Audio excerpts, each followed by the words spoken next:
রহস্য রত্নেশ্বর হাজরার লেখা। একজন লোকের কাছে আর একজন লোক চাইছে বিশ্রাম, যে কোনো দিন বিশ্রাম দেখেনি। একজন লোকের কাছে আর একজন লোক চাইছে ধৈর্য, যে সারাক্ষণ বিরক্ত।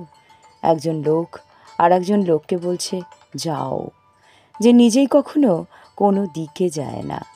আর একজন লোক আর একজনকে বলছে এসো, যে নিজেই আসেনি কোনো দিন।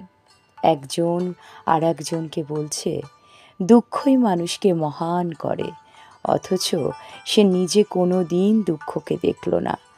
একজন সারাক্ষণ বলছে মানুষকে নষ্ট করে অবিমিশ্র সুখ, অথচ সুখ কাকে বলে সে নিজেই দেখেনি আশৈশব।